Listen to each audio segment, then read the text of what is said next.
नमस्कार, मार्केट पंचनामा में आप सभी का स्वागत है। मैं हूं सुमित और एक और कारोबारी सत्र जबकि भारतीय बाजारों में रिकॉर्ड क्लोजिंग देखने को मिली। लगातार ये छठा दिन है जबकि भारतीय बाजार तेजी के साथ ही कामकाज कर रहे हैं। एक जोरदार तेजी मार्केट्स के अंदर बनी हुई है और जो ये तेजी का रुख है ये चौतरफा है। लगातार जो खरीदारी देखी जा रही है वो चौतरफा ही खरीदारी है।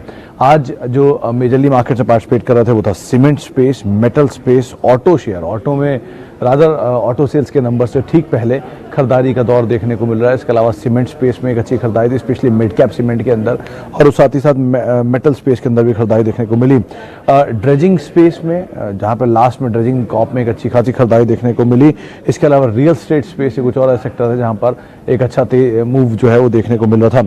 थोड़ी प्रॉफिट टेकिंग रही फार्मा स्पेस के अंदर, हल्की सी बिकवाली रही, लेकिन हाँ आईटी स्पेस एक बार फिर से नए रिकॉर्ड से पहुंचता दिखाई पड़ रहा है।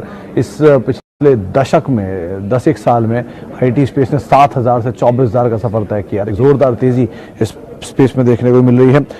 निफ्टी बैंक में जो कि एक लगातार तेजी थी पिछले 5 दिन से, वहां पर आज कुछ हद तक प्रॉफिट टेकिंग आते हुए दिखाई पड़ी है। थोड़ी सी प्रॉफिट टेकिंग वहां जरूर बनी है, लेकिन ओवरऑल एक और शानदार सत्र जबकि भारतीय बाजारों में बनता हुआ दिखाई पड़ा है। और मेजरली मार्केट के लिए जो मूव काम कर रहा है वो कर रहा है स्ट्रॉन्ग इंटरनेशनल क्यूज और साथ साथ एक स्ट्रॉन्ग लिक्विडिटी जो कि मार्केट को चेज कर रही है। लगातार इसी के मद्देनजर भारतीय बाजारों में उछाल देखने को मिल रहा है, तो एक तेजी का सिलसिला बना हुआ है। चलिए अब सवाल जवाब का सिलसिला शुरू करते हैं। दोस्तों, अगर आप बाजार में ट्रेडिंग या निवेश करते हैं और अभी भी ब्रोकरेज के नाम पर अपने हजारों लाखों रुपए बर्बाद कर रहे हैं तो अब बदलिए और देश के सबसे अच्छे और भरोसेमंद ब्रोकर एंजल ब्रोकिंग के साथ में जुड़िए, जहां पर आपका ब्रोकरेज कुछ भी नहीं लगता है। ब्रोकरेज लगता है तो सिर्फ इंट्राडे ट्रेड में, वह भी सिर्फ 20 रुपये। तो लिंक डिस्क्रिप्शन में है, वहां पर जाकर आप अपना अकाउंट ओपन करा सकते हैं एंजल ब्रोकिंग से। हितेश ज्ञानानी साहब का पहला सवाल है, 50,000 रुपये इन्वेस्ट करना चाहते कहाँ करें? ज्ञानानी साहब, आप थोड़ा लेट हो गए, बाजार अपने ऑल टाइम हाइज पर है और अब थोड़ा रिस्की मोड हो चुका है मार्केट में ही कहाँ पैसा डालें। खैर नेवरलेस अगर ये मानते हैं आप कि बाजार लॉन्ग टर्म सस्टेन करेगा अपनी तेज़ी को और ग्रोथ रखेगा, इंडिया की ग्रोथ स्टोरी में पार्टिसिपेट करेगा, तो ऑब्वियसली बात है तेज़ी भी और रहेगी।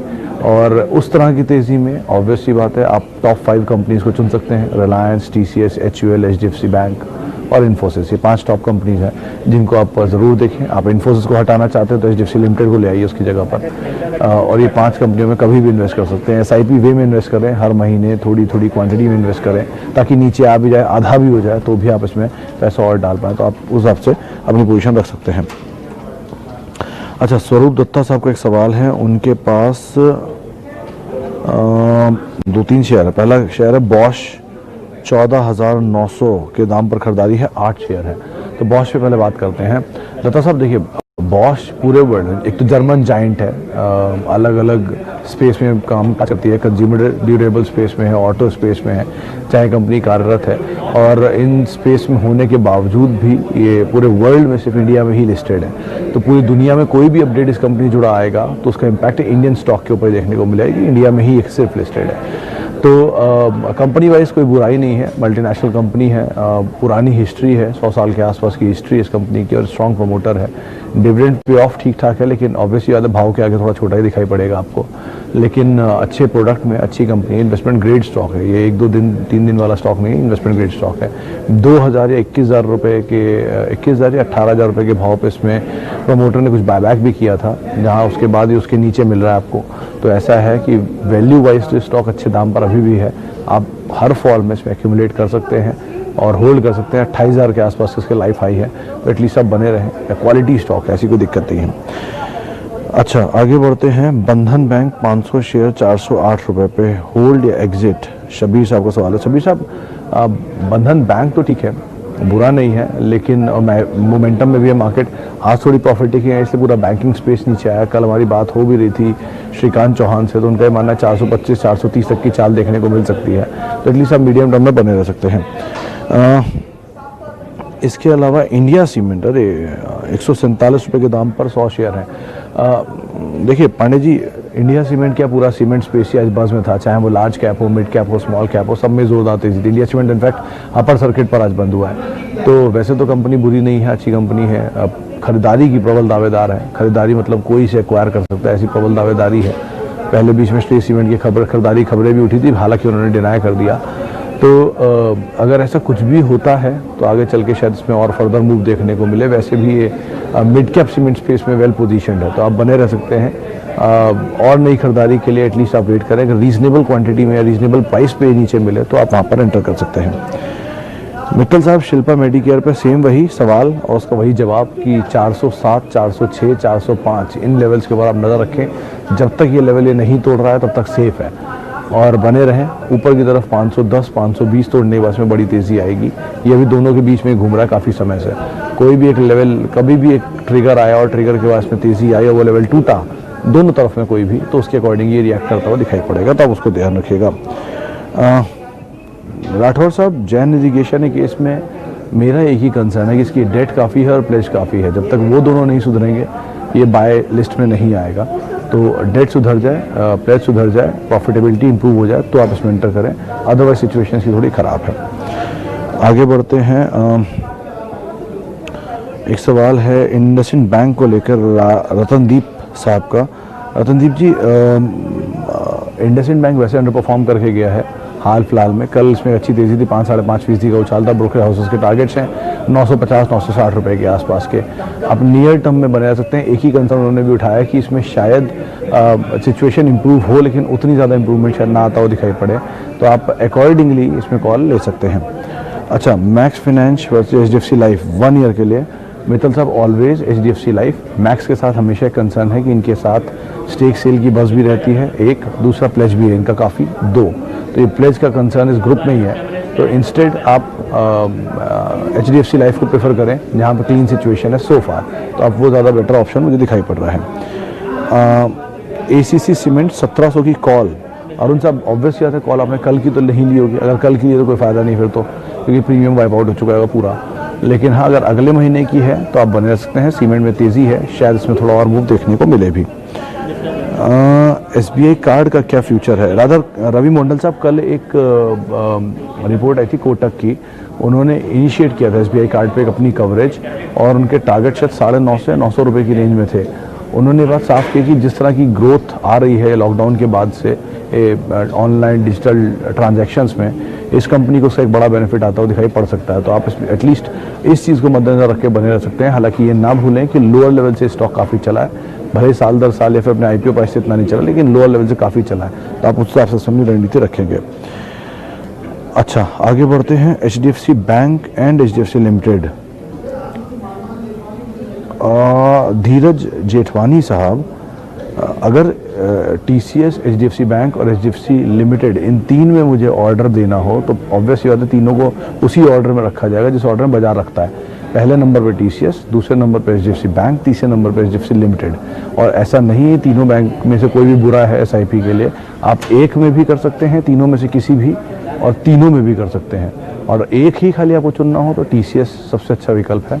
ऑब्वियस रीज़न है, देश की दूसरी सबसे बड़ी कंपनी है, टाटा ग्रुप की सबसे बड़ी कंपनी है, 72% उनके मार्केट कैप को कंट्रीब्यूट करता है और एक बहुत ही इन्वेस्टर फ्रेंडली स्टॉक है, यानी कि अच्छा डिविडेंड और बोनस वगैरह देता रहता है, तो आप उसके अकॉर्डिंग अपनी कॉल ले सकते हैं।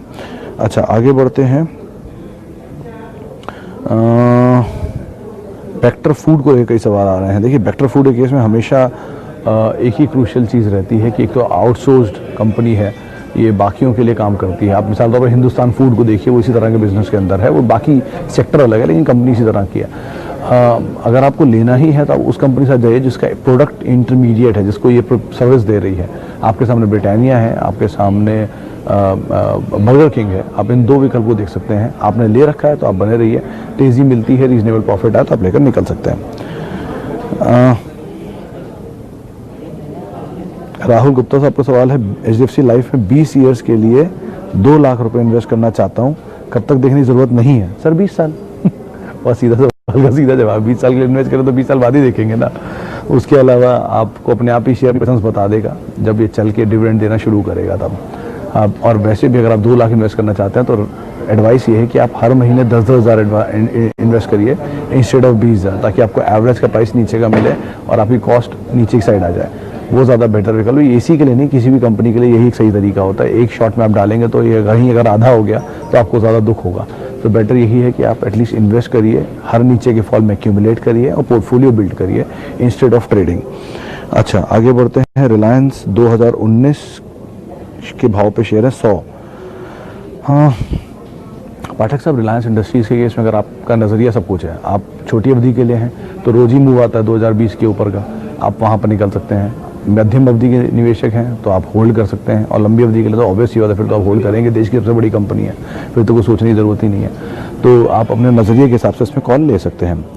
रियल स्टेट स्पेस में कौन सा शेयर जिसमें इन्वेस्ट कर सकते हैं? सौरभ जी, सबसे अच्छी company order wise Godrej properties, second number पर अगर आप जाना चाहेंगे तो ओबरॉय ब्रिगेड में से कोई एक, इनमें से लेकिन सब कंपनियों में डेट है, तो रीजनेबली सबसे कम डेट जिसके ऊपर हो आप उसमें पैसा डालिए, क्योंकि ऑब्वियसली बात है रियल स्टेट में इंटरेस्ट आउटगो जो होगा कंपनीज का, जो भी इंटरेस्ट पे करेंगे ये लोग, वो इनके मार्जिन को खा जाएगा। तो जितना ज़्यादा डेट उतना ज़्यादा मार्जिन खपेंगे और कम से कम प्रॉफिट आएगा।